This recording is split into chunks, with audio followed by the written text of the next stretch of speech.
स्वागत है आपका यस न्यूज़ कर्नाटका एक्सप्रेस में। मैं आपके साथ शकील अहमद। तो आइए दोस्तों, आज हम बीजापुर शहर के एक ऐसे हस्ती जिनका नाम है हकीम दाऊल साहब, उनसे और एक बार खास मुलाकात करते हैं। ये जो दिन ब दिन कोरोना महामारी बढ़ती जा रही है और ये जो दिन ब दिन ब्लैक फंगस, वाइट फंगस जैसे बीमारियाँ सामने आ रही हैं, इसको घरेलू उपाय कर किस तरह से रोकें, या फिर कुदरत के जो फ्रूट है, फल है, इसे खाकर किस तरह से लोग अपनी इम्यूनिटी को बढ़ाएं, इसके बारे में हम हमारे हकीम साहब से और एक बार चर्चा करते हैं। तो और ज़्यादा से ज़्यादा जानकारी लेकर आप तक पहुंचाने की कोशिश करते हैं। तो आइए दोस्तों, हमारे हकीम साहब से बात करते हैं।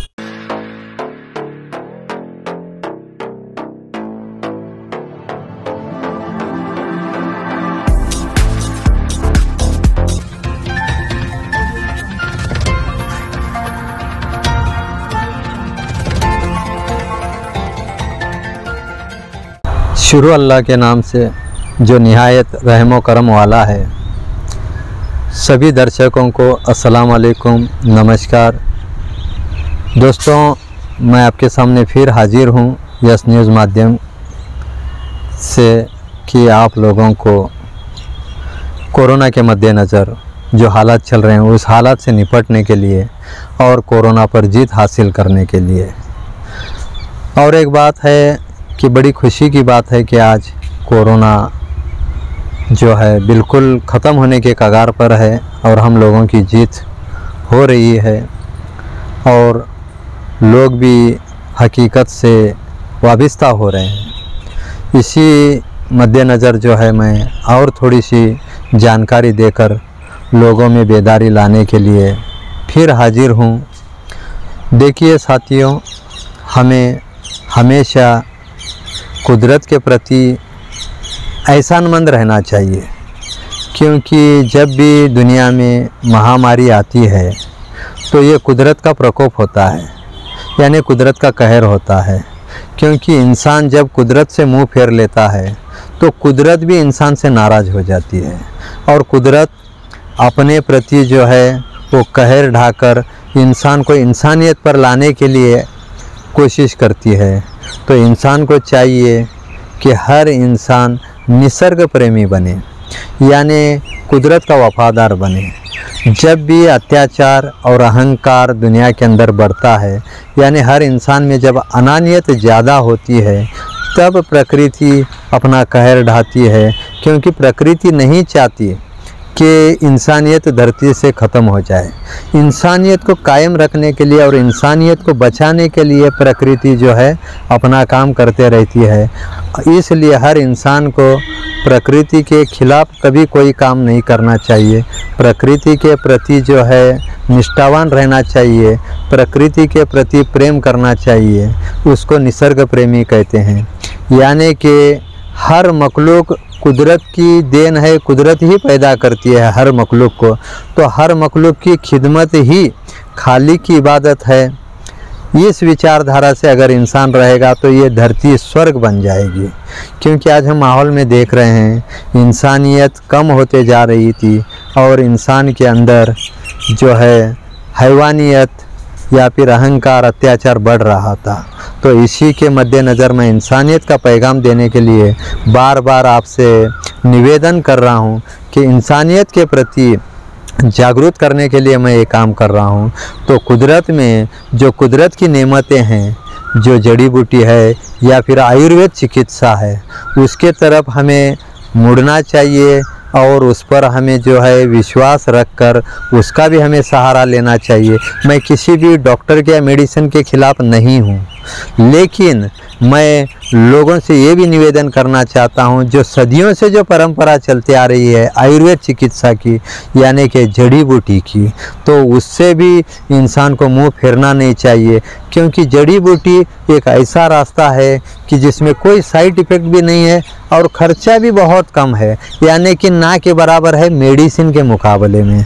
तो हमें पहले क्या है, कुदरत की नेमतों का इस्तेमाल करना चाहिए और कुदरत के नेमतों का शुक्रगुजार होना चाहिए।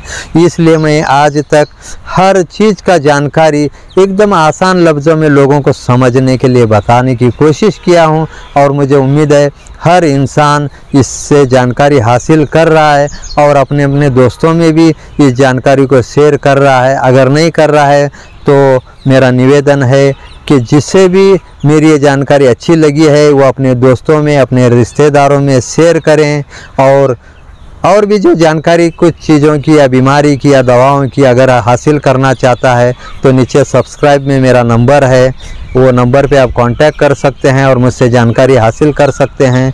तो मेरा मकसद याद रखिए कि डर को भगाना है और निसर्ग प्रेमी बनना है।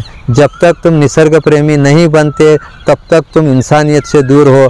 इंसानियत जिसमें है वही इंसान है, यही मैं पैगाम देने की कोशिश करता हूँ। और उसके साथ साथ आयुर्वेद चिकित्सा क्यों ज़रूरी है, कुदरत की चीज़ें इंसान के लिए नेमतें हैं, यही मेरा बताने का मकसद होता है।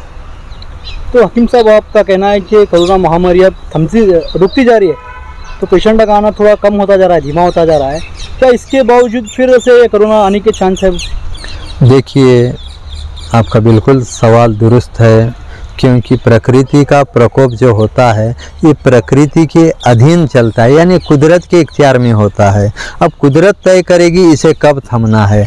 हाँ, लेकिन कुदरत भी अपनी जिम्मेदारी बखूबी निभाती है। वो नहीं चाहती कि बेकसूरों का जान जाए या फिर जो निसर्ग प्रेमी हैं उनकी जान जाए, ये भी कुदरत को मंजूर नहीं है।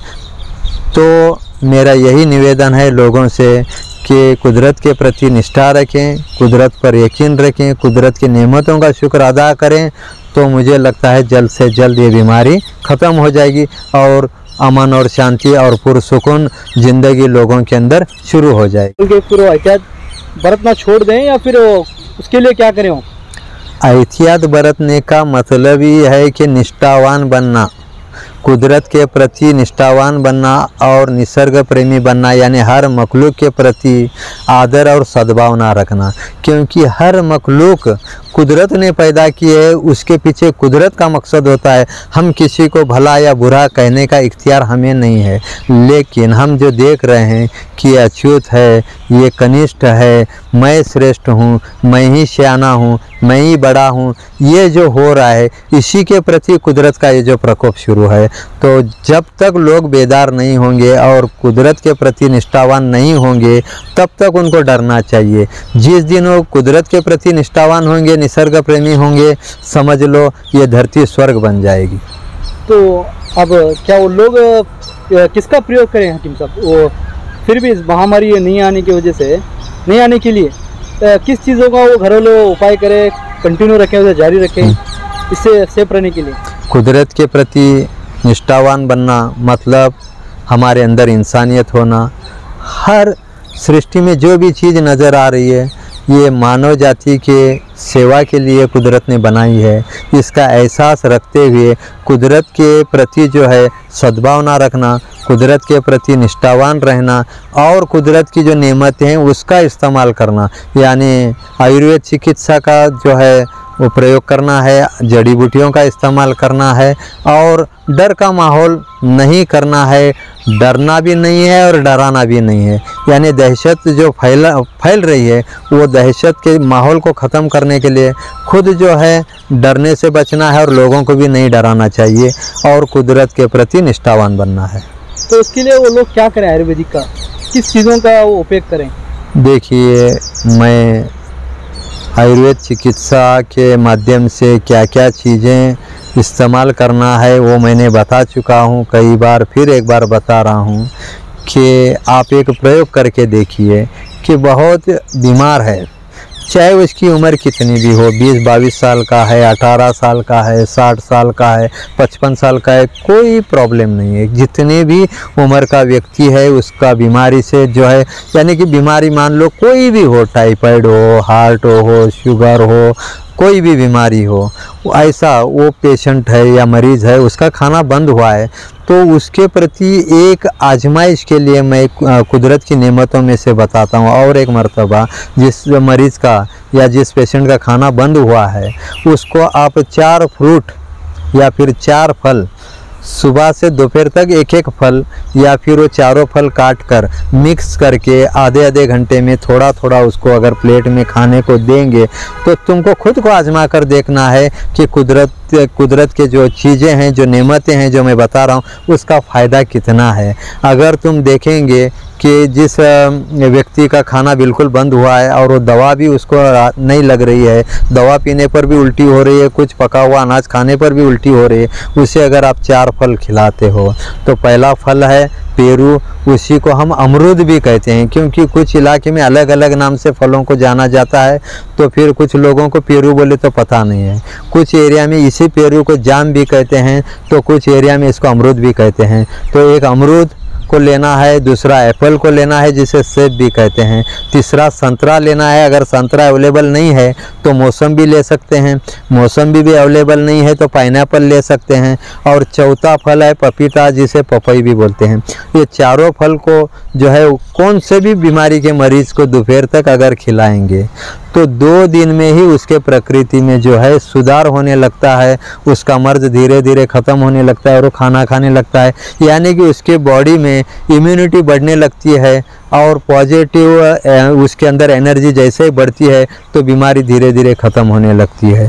तो ये जो है बहुत मुश्किल इलाज नहीं है, या ऐसा नहीं है कि भाई हम एक डॉक्टर के पास जाते हैं तो लाखों खर्चा करके भी इलाज नहीं हो रहा है, ऐसी वाली बात नहीं है। एकदम मामूली घरेलू नुस्खा करके देखना है, फ़र्क नहीं आया तो कांटेक्ट करके पूछना है, उसके लिए भी सॉल्यूशन आगे मिलेगा। तो पहले जो है कुदरत के प्रति हमें जो है यकीन रखना चाहिए, यकीन के साथ अगर हम कोई चीज़ इस्तेमाल करते हैं तो फ़ायदा ज़रूर होगा। जानकारी देने के लिए हकीम साहब आपका बहुत बहुत शुक्रिया। आपका भी शुक्रिया।